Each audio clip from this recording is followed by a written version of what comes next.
Magandang araw, Pilipinas! Ako si DJ, aka Daniel Padilla. Naniniwala sa kasabihang, kung ang sariling wika ay dapat mahalin, sana ako rin. Welcome sa Radyo Kwentong Media Noche!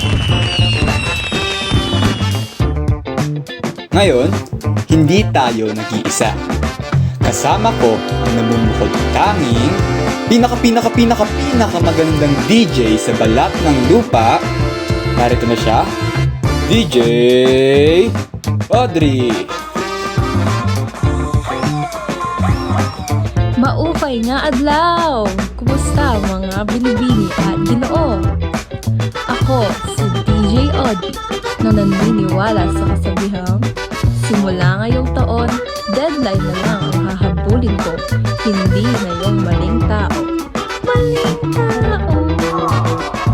Gumaganon si partner. Magbabalik? Dahil nabanggit mo, partner, ang patungkol sa simula ng panibagong taon, mayroon tayong ibabahaging kwento. Pero, matanong muna kita. Partner, ano yung pinakapaborito mong tradisyon o kaganapan tuwing salubong ng bagong taon? Ako?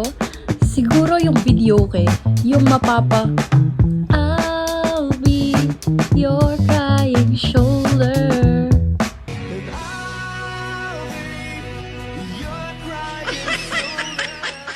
Kaya ako naman na itanong sa iyo yan, partner.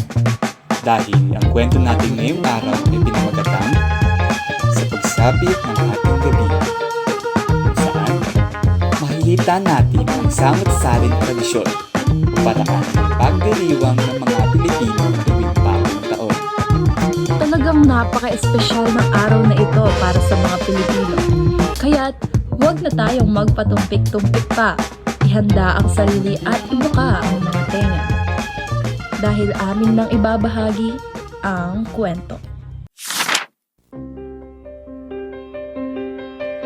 Sa isang bayan, may isang bahay na tila parang palengke sa sobrang ingay at abala ng paligid.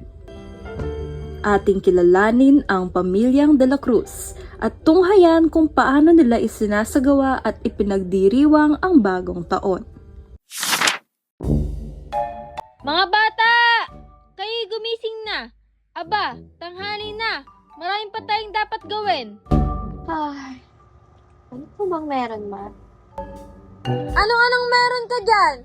Bagong taon na mamaya! Magbago ka na!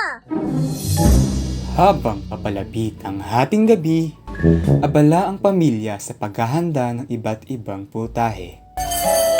Wow, ang daming handa. Lola, bakit po ang daming mga kakanin? Ang mga kakanin, sumisimbolo ng pagsasama-sama ng pamilya at nagdadala rin ng swerte. Tulad itong biko, malagkit yan, kaya parang pamilya, dapat tikit-tikit. Parang ikaw, apo, ang lagkit mo na, maligo ka na nga. Lola talaga oh. Sige na nga, maliligo na po ako. Annalyn! Halika nga dito. Pakibigay nga tong pansit sa kapitbahay. Sige po, Ma. Aling Marites! Aling Marites! Oh, kumusta, Annalyn? Ikaw pala yan. Halika, pasok ka. Ay, hindi na po, tita. Pinapabigay lang po yan ni Mama. Pansit Pang-ilang po pansit iyan ko na to ngayong para sa araw, magandang Baka buhay mamaya, at umabot good lang health. hanggang 30-30 niyan. Abay, maraming salamat, Iha. Pakiabot na lang din ang pasasalamat ko at pagbati ng manigong bagong taon sa inyong pamilya, ano? Mag-iingat ka sa pag-uwi. Nene, kunin mo nga yung mga pinamili kong prutas sa ref. Tay, bakit puro bilog na prutas naman po ang binili ninyo? Eh, gusto ko po sana ng saging. Mga pampasarte daw yan. Tulad ng barya, bilog ang hugis nila. Kaya gagamit tayo ng bilog na prutas. Sa katunayan, gagamit tayo ng 12 klase ng prutas. Simbolo ito ng 12 buwan ng taon.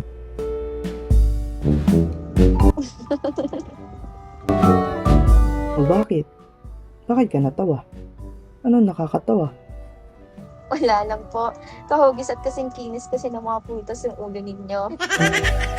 Loko-loko ka talaga. Sige na nga. Dalhin mo na yan dito. Maghahanda na tayo.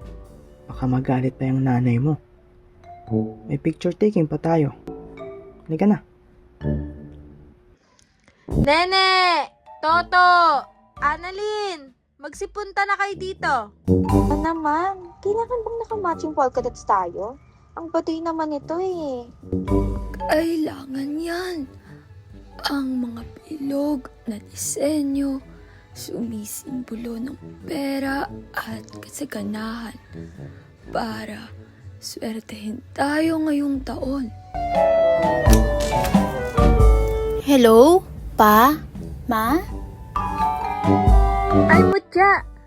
Saktong-sakto. Oras na para sa picture Aba, sino naman tong kasama mo? Uy, ikaw ah. Bawal paligawan ng anak ko. Papa naman. Si June po.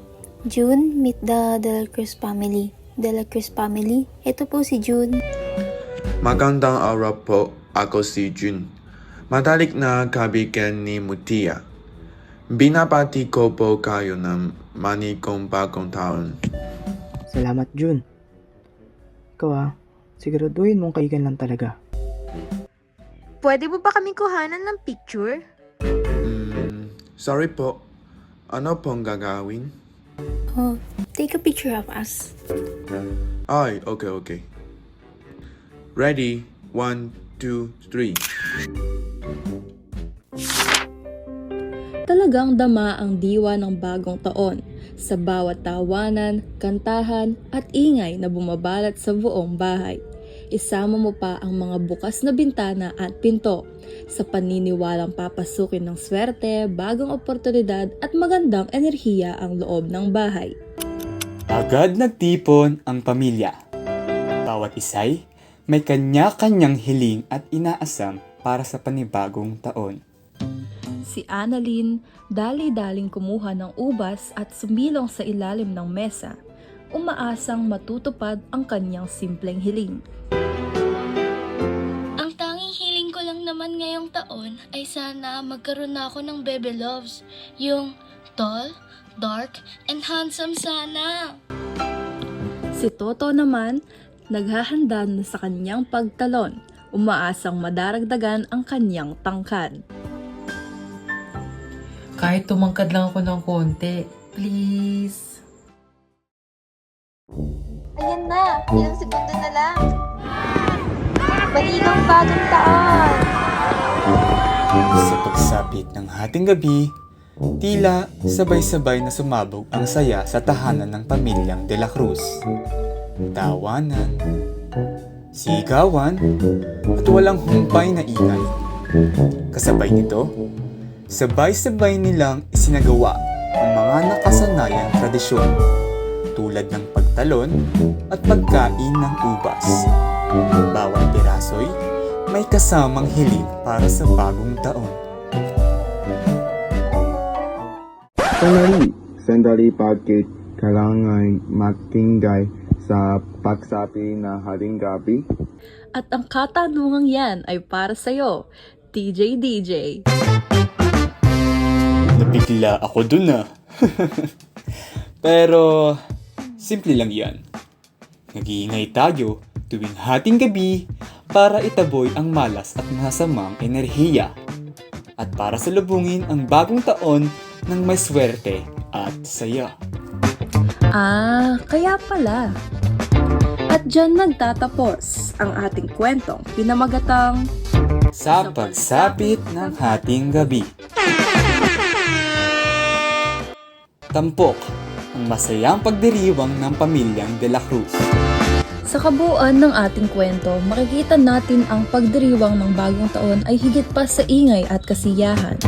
Sa bawat taon na ating sinasalubong, dala natin ang pag-asa at paniniwala na may mas maganda pang darating basta't magkakasama at patuloy na lumalaban.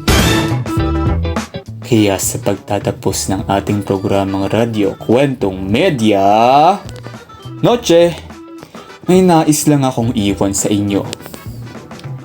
Bukas, ang unang blankong pahina ng isang aklat na may 365 pahina.